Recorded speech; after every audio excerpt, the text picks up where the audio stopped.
Hello students, कैसे हैं आप लोग। मेरे चैनल विधि सारथी में आपका स्वागत है। और आज का जो ये वीडियो है ये संपत्ति अंतरण अधिनियम TPA transfer of property act से रिलेटेड है। और हमारा टॉपिक है बंधक मीन्स मॉर्गेज। पहले समझ लेते हैं बंधक क्या होता है। देखिए, हम अपनी किसी संपत्ति को रखकर पैसे लेते हैं ना, तो संपत्ति दो तरीके की होती है। एक चल संपत्ति होती है, एक अचल संपत्ति होती है। चल संपत्ति रखकर जब भी पैसे लेंगे उसको कहेंगे हम गिरवी, प्लेज। इसके बारे में जो हमारा प्रोविजन है वो कॉन्ट्रैक्ट एक्ट में है। और दूसरा होता है जब हम अचल संपत्ति को रखते हैं गिरवी। अचल संपत्ति को रखकर जब हम पैसे लेते हैं उसको कहते हैं बंधक। ठीक है, तो यहां पर अब हम जो टॉपिक है हमारा वो है बंधक।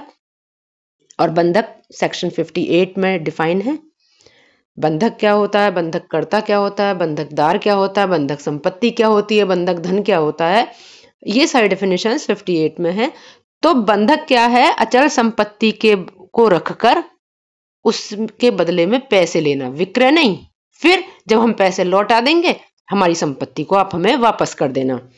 तो जो बंधक करता है, जो अपनी संपत्ति को रखता है, वो बंधक करता कहलाता है। जिसको संपत्ति रखी जाती है गिरवी वो कहलाता है बंधकदार। जो पैसा हम लेते हैं उससे प्रॉपर्टी रखकर अपनी उधार, वो कहलाता है बंधक धन। और जिस संपत्ति को हम रखते हैं बंधक वो कहलाती है बंधक संपत्ति। अब क्योंकि मुझे टॉपिक बहुत शॉर्ट में समझाना है, आपका एग्जाम टाइम है, उसको ध्यान में रखते हुए, और हमारा मोटिव है कि हम आपको समझा दें और फिर आपके पास जो भी मटेरियल है आप उसे पढ़ें और अपनी हेल्प लें और अच्छे से अपना प्रिपेयर करें, अच्छे से पेपर दें। चलिए अब हम बंधक के प्रकार पर चलते हैं। बंधक होते हैं 6 तरीके के। साधारण बंधक होता है, सशर्त विक्रय बंधक होता है, और भोग बंधक होता है, अंग्रेजी बंधक होता है, इंग्लिश और हक विलेख के निषेध द्वारा बंधक होता है, और विलक्षण बंधक होता है। अब हम इनके अलग अलग आपको आवश्यक तत्व और थोड़े से इनके बारे में बताते चलते हैं जल्दी जल्दी थोड़ा, कि क्या होते हैं, क्या इनका रिलीफ होता है इनके अगेंस्ट। चलिए सबसे पहला हमारा आता है सादा बंधक। सादा बंधक क्या होता है, सादा बंधक में बंधक संपत्ति को बंधकदार को दिया नहीं जाता। यहां पर एक प्रॉपर्टी बंधक रख दी और बंधक रखने के बाद उसमें ये प्रोविजन हो गया कि बंधक धन आप देंगे, और यदि आप नहीं दे पाते हैं तो हम इस संपत्ति को सेल करके जो बंधक धन है, जो उधार दिया है पैसा आपको, वो हम आपसे ले लेंगे। और इसका रजिस्ट्रेशन जरूरी होता है। वैसे साधारणतः एक नियम है कि 100 रुपए से कम का अगर बंधक है तो वो रजिस्टर्ड होना जरूरी नहीं है। परंतु अगर ये सादा बंधक है, सिंपल मॉर्गेज है, क्योंकि इसमें ट्रांसफर नहीं हुआ करता प्रॉपर्टी का, इसमें जो बंधक करता होता है उसका व्यक्तिगत दायित्व होता है, जैसे उसने व्यक्तिगत रूप से उधार लिया है, तो ये चाहे 100 रुपए से कम का भी होगा तो भी रजिस्टर्ड होगा। और इसका जो उपचार है वो क्या है, अगर मान लीजिए वो नहीं दे रहा पैसे तो क्या होगा। इसमें क्या होता है कि वह बंधककर्ता से, बंधक जिसने करा है उससे व्यक्तिगत उधार के रूप में वसूल कर सकता है, क्योंकि प्रॉपर्टी का ट्रांसफर तो हुआ नहीं है, प्रॉपर्टी बंधककर्ता के पास में ही है। तो कैसे वसूला जाएगा वो, जैसे व्यक्तिगत रूप से। और क्या है, वो न्यायालय के आदेश से उस संपत्ति की बिक्री भी करा सकता है। कोर्ट से कहेगा साहब ऑर्डर कर दीजिए इसके सेल के, क्योंकि इसने मेरा बंधक धन नहीं लौटाया। दूसरा हमारा जो बंधक आता है, इसके चलिए आवश्यक तत्व बता देते हैं। इसके आवश्यक तत्व है, कब्जा नहीं दिया जाता, कब्जे का अभाव रहता है, इसमें कब्जा नहीं जाता है। दूसरा अनुषंगिक व्यक्तिगत दायित्व होता है, कि जैसे उसने पर्सनली, बंधक करने वाले ने, जिसने उधार लिया उसने पर्सनली उधार लिया है, इस तरह से माना जाता है। अनुषंगिक करार होता है, यदि नहीं दे पाए तो संपत्ति को बेचकर हम अपना बंधक धन ले लेंगे, और इसका रजिस्ट्रेशन मैंने आपको बताया मस्ट होता है, चाहे 100 रुपए से कम का भी क्यों ना हो। नेक्स्ट हमारा आता है इसका उपाय। इसका उपाय अभी हमने बता दिया, व्यक्तिगत रूप से इस तरह से वसूला जा सकता है जैसे कि आपने उधार लिया हो, और दूसरा कोर्ट से उसकी प्रॉपर्टी को सेल कराने का ऑर्डर लिया जा सकता है। नेक्स्ट आता है सशर्त विक्रय बंधक। जैसा देखने से ही लग रहा है, हमें पढ़ रहे हैं ना, सशर्त विक्रय बंधक।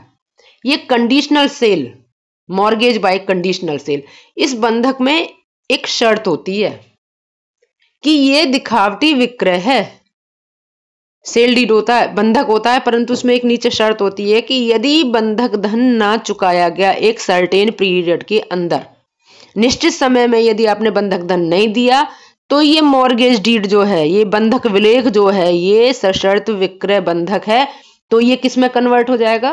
सेल डीड में कन्वर्ट हो जाएगा। यानी ये एक बंधक होता है, उसके नीचे एक शर्त होती है, अगर वो शर्त नहीं है तो ये mortgage by conditional sale deed नहीं है। उसमें एक शर्त होती है, यदि बंधक धन ना चुकाया गया एक लिमिटेड टाइम में, तो ये बंधक विलेख जो है विक्रय विलेख में कन्वर्ट हो जाएगा और ये विक्रय ही माना जाएगा, विक्रय पूर्ण माना जाएगा। और अगर बंधक धन दे दिया तो कोई बात ही नहीं है, फिर विक्रय खत्म, फिर तो वो सिर्फ बंधक था।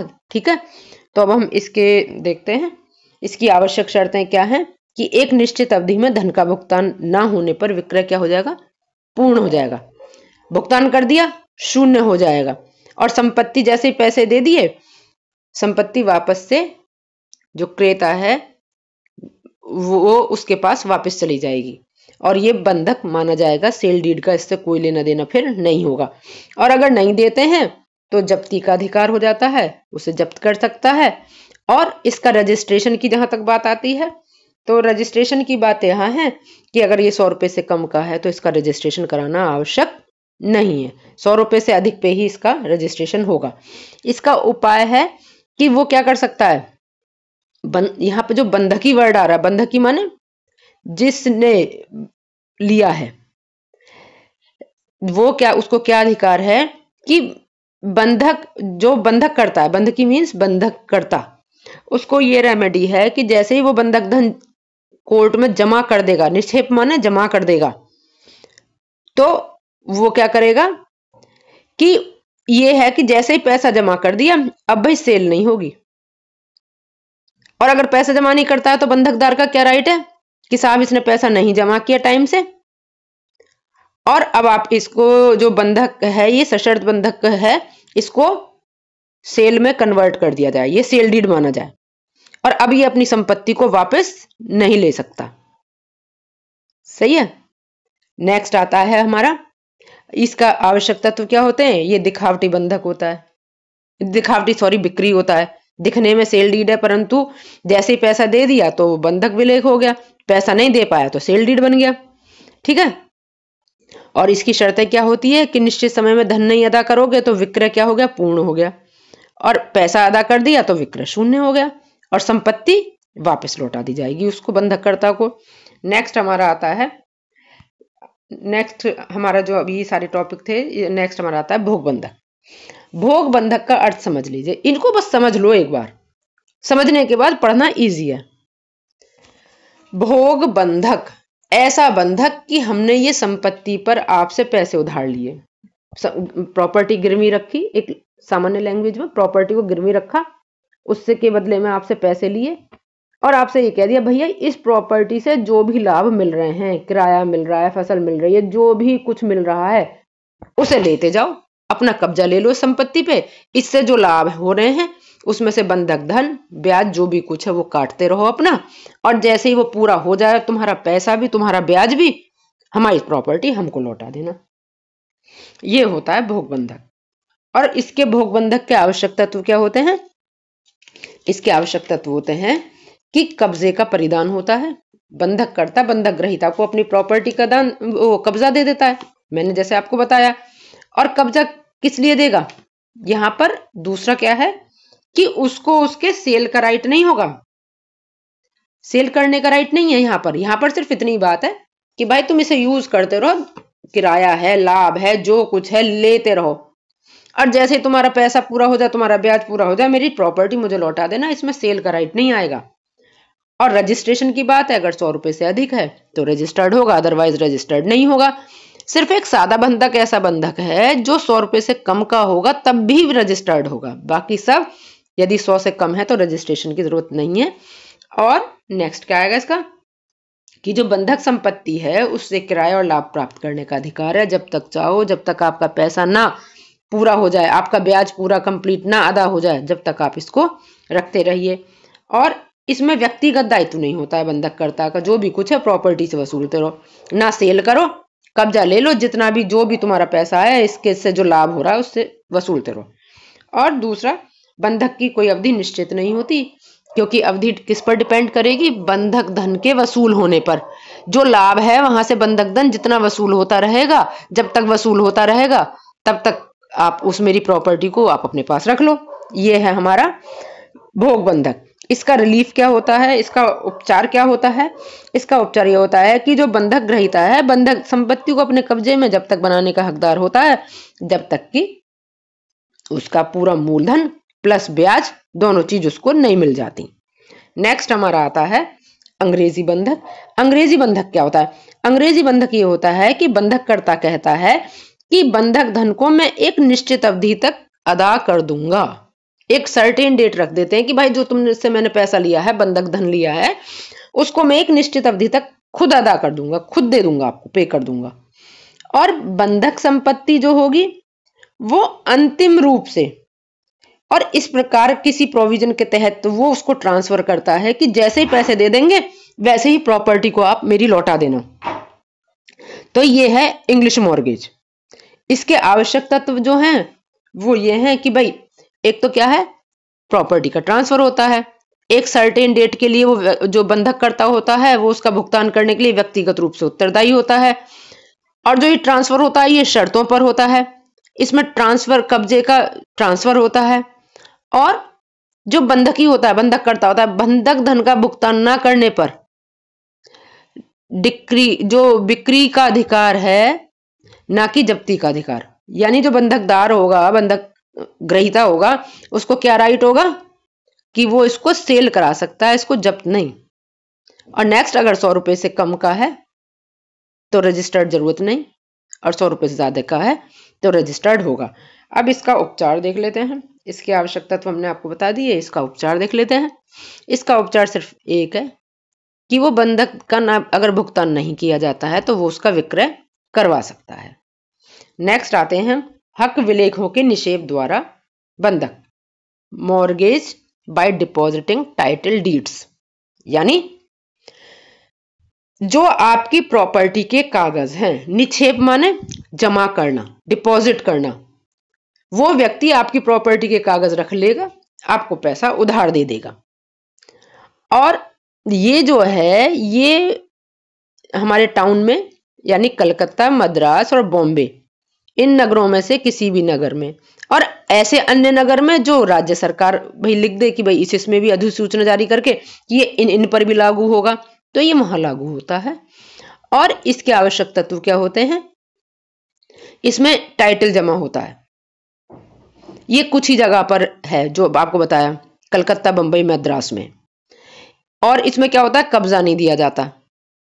और ये जो डिपॉजिट करे हैं कागज, जो हक विलेख के जो विलेख है, ये सब जो निक्षेप करे हैं, डिपॉजिट करे हैं, उसका एक उद्देश्य है सिक्योरिटी हो जाए भाई हमारे कर्ज की। इसकी रजिस्ट्री आवश्यक नहीं होती, और इसमें जितने भी साधारण बंधक के नियम हैं वो अप्लाई होते हैं। और इसका उपचार सिर्फ जो है वो ये है कि इसका उपाय है कि जो सेल अगर नहीं देता है तो प्रॉपर्टी की सेल हो जाएगी। नेक्स्ट हमारा आता है विलक्षण बंधक, एनोमोलस मॉर्गेज। एनोमोलस मॉर्गेज विलक्षण माने जो बंधक कई सारे बंधकों के गुण लिए हुए, कुछ सादा के, कुछ भोग बंधक के, कुछ सशर्त विक्रय बंधक के, मतलब अकेला कोई गुण नहीं है। अगर अकेला है तो वो अपनी अपनी कैटेगरी में चला जाएगा, पर जहां किसी बंधक में 2 या अधिक बंधक के गुण हैं तो वो क्या कहा जाएगा, विलक्षण बंधक कहा जाएगा। और इसमें क्या होता है कि ये किसी एक प्रकार का नहीं होता, इसमें कई बंधकों के मिले जुले गुण होते हैं। इसमें प्रॉपर्टी का कब्जा होगा नहीं होगा वो डिपेंड करेगा किस किस बंधक के क्या गुण आ रहे हैं इसके अंदर। और 100 रुपए से अधिक है तो रजिस्ट्रेशन कराना जरूरी है। और इसका उपाय क्या होगा? इसका उपाय क्या होगा? इसका उपाय होगा प्रॉपर्टी की सेल। तो इस प्रकार इस वीडियो में बहुत शॉर्ट में आपको इजीएस्ट वे में बंधक को समझाया गया है। और अगर आपको मेरी ये वीडियो समझ में आई, अच्छी लगी है, तो इसको सब्सक्राइब कीजिए प्लीज़ मेरे चैनल को, और मेरी वीडियो को कमेंट कीजिए, लाइक कीजिए और ज़्यादा से ज़्यादा शेयर कीजिए, जिससे लोगों को इसका फ़ायदा हो और हमें मोटिवेशन मिले। हमारी नेक्स्ट वीडियो जो आएगी वो क्लॉग ऑन रिडेम्पशन यानी मोचन का अधिकार, इस पर आएगी। बहुत इंपॉर्टेंट क्वेश्चन है। Thank you. जय हिंद।